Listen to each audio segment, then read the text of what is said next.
producer Timbaland has started an AI wave, and apparently he doesn't care what people think about that. So he's going to start he's launched a new label called Stage Zero. It's an AI-influenced entertainment company, and this comes as a result of him experimenting with the AI program Sono. Suno. Is it Suno? Sorry. Typo there. I put the O, so my bad. So Timbaland claims that this will lead a new genre of music called A-pop. And he also detailed how the songs for the AI artists are made by putting demos into Suno, which then turn them into voices and melodies without using actual singers or musicians. So he's going to submit some demos. I guess this does the trick and then spits it back out. When I initially saw the AI artist, I said, this is going to be real bad. That was my initial thought. He did a live a couple days ago with Young Guru. I know Ill Mind joined. There was a couple other people that joined on. Ray Daniels, I think. Yeah, I know Ray. And yeah, it was like 4.5 hours long. I caught some of it in real time. I made that video that you guys may have saw about it because it was like kind of infuriating listening to the justifications. But this is one particular moment that you picked out, Mike. So let's watch this. One of the things that one of my guys said was he heard Mickey say something, right? Where he was like, yo, music is hard to make. And I was like, yeah, it's supposed to be hard. It's supposed to be something. Are you damn right? It's supposed to be hard. It's supposed to be hard. It's supposed to be something you gotta learn. It's supposed to be something that you gotta put a lot of time into. Yeah. I'm not with the T-ball. I'm not with the participation award. I'm not with that. This is why we have Grammys. You got to come in this thing and really figure out what the game is, how to make the best music, how to work in the industry. So I'm like, it's supposed to be hard, bro. It ain't supposed to be easy. Now, with that said, if there's certain tools that make it easier, I understand that. My whole thing is just to not replace the human work, them hours that you got to put in of learning an instrument, all the things that a kid gets from learning guitar, learning piano, learning how to work with people. It's the same thing as sports. It's like sports ain't just for the win. Sports is for you to learn how to work with people, learn how to be under a coach. You, Tim, as the coach of coaching Aaliyah, coaching Genuine, coaching Missy. As great as Missy is, you was the coach. I think that's the point that's getting missed with people not understanding what you're doing. And that's why I had questions, and that's why I came on here. Somebody said Timbaland be up here stealing people music and training people music. We already addressed that. Yeah, No. Guru, I don't think I think I did, but it's me. Like no. But it's me. I'm here to upgrade you. Why would I want to train off of something that I'm helping you get better on? You know, like if I had an AI company that you can upload, I can train you. I can't do that. You still need millions of songs. I can't train you. I can just listen to your music. I can't do that. I can't. I just real quick, that's what Suno does. Anyways. I think you need to make that point clear, Tim, because the music, well, let me say this, the platforms are being trained off of music, but you need to make a separation between you're not doing that versus the rest of the AI is doing that. The rest of the AI is training off of our music. Okay. Lone, I could not wait when I saw this to just to talk to you about this first. I'm going to kick this to you first. As a creative, as someone that did everything Guru said, you went through the process, out the mud. I saw it. How do you feel about this new AI wave that Timbaland is clearly not backing off of? I think there's a difference between using AI as a tool and using AI to replace creatives. And that's the short of it.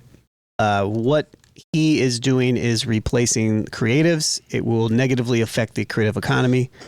I don't have a problem with him working with a singer, or him and a singer working together, or him and a bunch of musicians working together, and then them making a bunch of stuff, and then them making their things and then throwing it in there and then hearing other different versions of it and then making tweaks to it and doing stuff. To me, that's an evolution. That's an evolution of music. That's what a DAW is, Ableton, Logic, that's different than just having an MPC or something like that. From Serato. For sure, Serato from just playing records. That's the evolution of it. The difference comes when you want to start a record label and you want to push an actual artist to take up space in a place that is already hard and already exploiting artists. You want to exploit artists even further, push them out even further by using a technology that is simultaneously extracting information and wealth, I should add, that is not paying the artists, and then you're utilizing that and then making something new. This is good for Timbaland. Yes, 100%. This is not good for artists. The creative economy. The economy in general. This is horrible. Yeah. So that's my general thesis on it. So that's how I feel about it. You know, like, I think there's a way to do it ethically. I think we don't have anything in place to regulate it right now. Not even close. And I have problems with the way that he's approaching it. I think if you I watched, like you said, it was 4 hours, but I wanted to see his reactions to how he was being questioned. You know, Guru was very respectful. Nobody was yelling or anything, but as more people started to pop up on the screen, I wanted to look at him and see how he was reacting. And everything that I saw was very nonchalant. It wasn't someone cut a edit up of him going to the bathroom like 25 times in this. Like, he wasn't that engaging, or when people would pose certain things, there was no rebuttal really. It's just like, yeah, okay, yeah. And that bothers me because you really believe, like, he really believes what he's saying. Like, I think look, I don't know Timbaland, you know, like, so I don't want to judge his personal character. Sure. But what he's presenting is exploitation. What he's presenting is acting dumber than he is. Like, even the end of that clip where he's like, well, what you're doing is different from what these AI companies are doing. No, it's not. It's not. Nope. And Timbaland knows that. He knows better. Guru made another great point about the difference between, you know, the concept of sampling records and paying artists, clearing samples so they get their just due, right? And he even used Timbaland as his own example. He's like, bro, you flipped I Can't Stand the Rain. That was you being creative and giving the sample clearance and the credit. So even he couldn't say anything to that one because he's like, yeah, I did. But just the exploitation, and then you have to think about it from the standpoint of a creative. So now the AI music can be shopped for the commercial, for the ads. Like, you're cutting out a huge part of the system. Yep. And there are a lot of people taking away jobs from a lot of people. Bro, yes, there's so many people that this affects.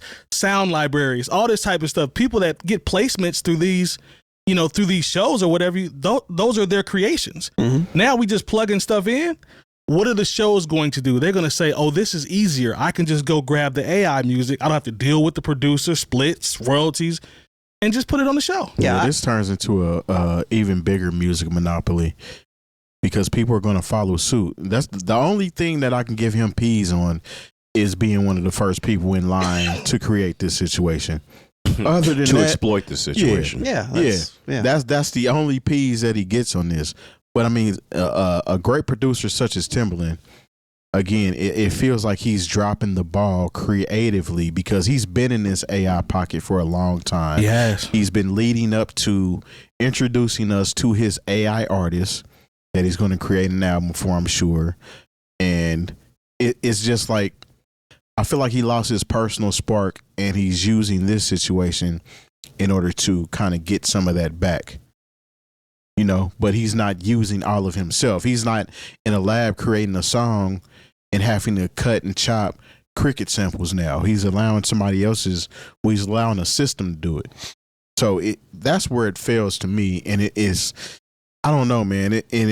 It's kind of comparable to where things have gone even in the DJ world.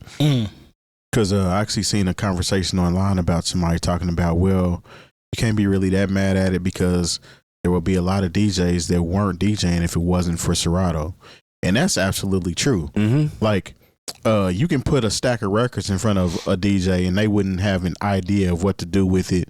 They wouldn't know how to drop a cue on with a needle or nothing. Sure. That's all based on innovation. And people have used it correctly. Right. But it also opened the doors for a lot of people to just be like, hey, I'm going to DJ now. Just because I can. I don't have to pretty much afford or buy all these records and equipment. I don't have to carry anything. Everything was made easier. Yeah. Okay. But it's a little different to me personally when we're talking musically and you're literally just eliminating artists altogether. What ended up happening is there'll be AI DJs and it'll eliminate DJs altogether. You know what I'm saying? They'll just, all right, I don't want to pay a DJ. I'm going to get online and find an AI DJ. I'm going to give it the type of music that I want to hear and tell it the style of mixing I want to hear, and I'm going to just let it go. Yeah. You don't think that's going to happen? That does not sound far-fetched at all. No, now that you've introduced that idea, it's probably, if it's not in the works, it's in the works right now. That does not sound far-fetched at all, because somebody just got that idea from you. Yeah, I mean, but it goes down to the devalue. I've talked about this. We've talked about this, but this is something that I always harp on. It's the devaluation of creatives. In a capitalist system. Yeah. It's just what it is. This is what it is. Even though Guru's kind of pushing back in this clip, he's not really pushing back. No, because he wants to know how to do it too. Honestly, it's just like there was one lady that went on there that kind of just was repping for the creatives, and shouts to her. I wish I knew her name.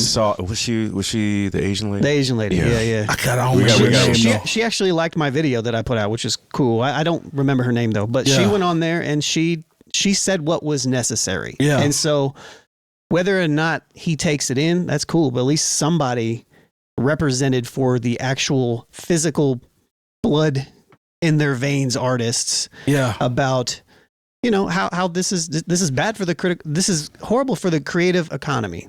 Yeah. Unless there is some type of regulation in place to where, like, to your point, Mike, when you're talking about placements, you're talking about all this stuff. Yeah. Movie scores. Maybe we could just do an AI movie score. Why? Yeah. Fine. Okay, fine. But I want, if you used 0.3% of my music in this thing over here, I want to know it. Yeah. I want full traceability and to be able to track that all the way across everything. I want my publishing on everything that touches. I want my master recording on everything that touching. Sure, make it, but you're going to have to break off everybody that was used to make that, and you have to be able to track it. Yeah. It's got to be regulated. The Otherwise, tracking is the part. Yeah, and this is different. It's not the same as sampling. I know people like to say it's like they want to so bad. It's not, and it's bad faith to say that. There is a place for it, and I don't want to take away from the tools that are being created, because the tools make everything better, and that's okay. It makes, I don't care about the tools. Tools are great. Like, I'd rather hit a nail with a hammer than my fist. You know what I mean? Like, these things are important, but like, let's not act like we don't see what's happening. And that's why I have a problem with what Timbaland's doing here, and that's why I have a problem with people that are defending Timbaland. It is in bad faith, and I don't like it. Yeah, it's because a lot of people are waking up today and they're like, oh, I'm going to be a producer now, and I'm going to just create my whole record label based off of just AI people, and I'm going to put it out, and this sounds like something easy that I can do, especially people that aren't very creative. Yeah. That's what kind of hurts a lot coming from Timbaland, an actual creative that's so behind this and is spearheading this movement, but it's going to create a matrix in the music industry that nobody wants to see. And I think that's part of the conversation too. There's multiple points here. There's the economy of it, right? There is the economy of it, but then there's the other point that you're talking about, Terry, to where, like, we are going down this potentially inevitable path of further devaluating creativity to the point to where, like, creatives aren't going to be able to make money. And if creatives aren't going to be able to make money, that means that we're just going to be consuming a bunch of AI stuff. And are we going to be okay with that in general? Like, are they going to be people that are advocating for this? Are you okay with that? Like, are you okay? Like, are you going to go to the movie to watch the new Transformers and it was made by Bob the Robot? Like, I don't know. Like, maybe, is it just entertainment? Is that all that it is? Like, is there more that's important than just the consumption aspect of it? Like, how important is the creative nature of the stuff that we are, taking in? How important is that? Like, how much value do we put in that? And I think artists, producers, singers, rappers, MCs, if you will, Writers. you have to understand if this is something that you want to do, you're going to have to work to get better. You're going to start off and you're not going to be good. I guarantee if you take Timbaland's, some of the stuff he did when it was in the early part of his career wasn't any good. And that's not a knock on Timbaland, but that's everybody. Yeah. Nobody starts out being, there are some people who are just prodigies. Okay. Let's just be real. There are some people who start at, already. I've taught some. Yeah. And you're like, wow, this guy's already incredible. But, a lot of people, they find themselves creatively by bumping their head and not being good initially. I think that's where a lot of times people who want to get into the creative space, they get frustrated because in their minds, they have in their minds what they want to do, but they can't get it out yet just because they haven't really nurtured the talent to get it out, or it's not as easy as they thought it was, and it's going to be more work. It's one of the lessons I literally teach in my class that I teach. Yeah, so I think that's one of the things that we're cutting out is we're like, okay, you're never going to get better. And so even if you find a way to manipulate the AI to fleshing out your ideas, really how much of that is really your idea is just you being able to manipulate the software. Now, mind you, people are going to say, hey, using Pro Tools and a Serato, that is about manipulating software, but you have to already have a certain tool set and an ability. You could, if you could there's somebody who said something about DJing, about why we got to hear all these kind of songs, these certain songs that came out in 2010. And then why do you always got to go to this? I was like, because first of all, you all don't understand how hard it is to DJ for 2.5 to 3 hours. If you just play the 15 songs that are programmed on the radio, okay, that's going to get you through maybe a half hour. What are you going to do for the rest of that time? You have to have the skill set that enables you to DJ for longer. I've seen DJ people was like, oh yeah, I got my Serato, I learned how to mix, I'm gonna go ahead and rock a party. And after 20-25 minutes, they're up there sweating because they don't know what to play after they played all the hot shit. And a computer can only do so much of that for you. I'm using the Serato example, just because that's what I'm most familiar with. Yeah. But it's going to be the same thing with what is the software called that he's talking about plugging stuff? Suno. It doesn't matter how many upgrades they put into this. If you're not a good producer, if you don't know what key something's supposed to be in, if you can't hear, something is double time or whatever. I don't know all the terminology. Lone would be much better at that. But I'm just saying that there has to be something organic that comes from you to make it your own. I think the argument that we're kind of, again, I think it's two arguments here, because I'm not even like anti it from. The thing is like I'm not even like full anti like people shouldn't be able to make AI artists. That's not even my angle. If you want to mess around and make an AI artist just for the fun of it, and you want to do some stuff too, I just think that there needs to be regulations in place, and there needs to be distinction to protect the creative class and disclosure at that. One's like, this is AI generated content. Yeah.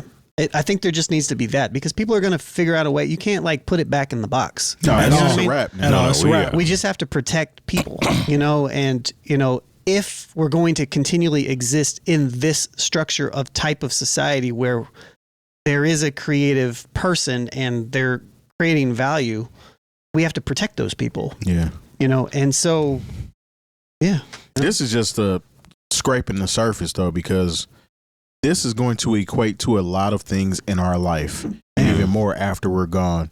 Like imagine sports teams being all AI characters or robots and things like that. And their ability to do things is based off what the owners can afford, what kind of memory chips or, speed they can actually put in these players. I don't see that not happening. It's like everything's going to happen, things that you never thought of. Hell, this is Terminator and Matrix level shit. Stuff that was made in the 80s. And you know what I'm saying? This stuff is coming to fruition. I mean, it's inevitable. And it's like, to your point, we got to learn how to use it without pretty much compromising the artist's intelligence and creativity as well, rather than just relying solely on this AI to come up with something. I like the idea of I think Jay, you both said it, talking about the specifics and disclaimer, because it gets very spooky when the AI artists and the regular creatives are on the same chart. They're in the same, everything's the same. Nothing different from it. It doesn't say that it's AI. That right there is extremely dangerous. And I think we've all alluded to it. The scariest part about it is it's too late. It's already out. And it's only going to get better. It's only going to get better. Yeah. Jay, you mentioned still having to have some type of, skill set as you submit to Suno or whatever. I honestly think as this progresses, that's not going to matter. I think it's going to be more about what you can type in and how well you can describe what you want versus having the talent and then using it. Do you see what I'm saying? Well, that's what AI is. Yeah, that's what it's doing. So I don't even think the talent part that's what's already being cut out. It's like, how well can I type a prompt, and then boom, we off to the races. I mean, because it might just come down to, when we had the conversation about type beats. Yeah. Where built into the software is Timbaland type beat. I'm gonna put my that already bad exists. keystrokes in there and my prompts, and then it's like, you can already do that. I want to, see, there you go. I'm already behind then. Yeah. You can use that. And these companies are getting sued. So it's like, you can go in there and type like, I want this type of feel from this type of thing, and they'll go out and they'll look and they'll make it. It already exists. This has existed for a while. I'm curious what exists that we don't have access to. That part. And I'm also curious about the paywall that's going to be behind this. If you want to make an AI artist, here's another element of it. Let's say you do want to make an AI artist. Let's say all this is ethical, which it's not. Let's say this isn't exploitation, which it is. It's still paywalled. So only people that have the money that can spend the credits to sit here and prompt it over and over and over again are going to be able to utilize and have access to the stuff that can make the music that way. Man, as it gets more popular, prices go up. And it's a music monopoly. Yep. Do you think Timbaland should be held? Do you think we should, let me rephrase that. Do you think we should question his loyalty to the creative process now, with him being such a staunch believer in it and not backing out of it? Like, how does this make you look at him moving forward? You know what? I think capitalism makes people think, if it's not me, it's going to be somebody else. Yep. That's fair. That's a lot of what this is. That's why I gave him his P's for that. And that that's only. fair. You know what I'm saying? For being one of the first people to do it. But yeah, this is going to create a couple of new categories musically. Of course, the AI music category. I don't even think that's like a thing to give P's about, though. Like, it's just being somebody on the forefront in order to pretty much capitalize on it. And I'm not saying that means it's a good thing to give some IPs for, but I would rather, I can't say would rather, but I would hate to see somebody come up just from nowhere with this situation, rather than somebody that's actually been in the music business, should actually understand why it's important that you probably shouldn't rely on it that much. But I don't know. No, I can, but when I kind of understand. When I say that, I'm not really. That's why I had to throw the caveat of capitalism in there, because I'm not really giving them P's for it, because the dope dealer says the same thing. He's like, hey, they're gonna buy this dope. They might as well get it from me. Mm-hmm. Yeah. Here's the thing, like, when it comes down to even me, like, as I sit here, like, there are different, like, an idea that's formed in your head, being able to physically do it in a particular type of way. If somebody can go out there and be like, I wanted to do and they can, like, I think the tools are cool. I think the tools are cool. I think the tools are great. It still takes effort. It's a little bit different as you approach it in that type of manner. I just think that the support needs to be behind the creatives that are doing it. Yeah. You know what I mean? But if you can get up there and be like, yo, can you make, let me be able to go like, ta-ta-ta-ta-ta-ta-ta-ta-ta-ta, but do this in like key of F, and I messed up that last note. I want that one to be, actually change these two notes to be up an octave and then come back down and stuff like that. To me, that's a tool. Mm-hmm. That's a tool to me. Like, just because the person can't physically use the thing. All right, cool. That's their limitation. Yeah. You know what I mean? But that is significantly different than what is being proposed. Yeah. So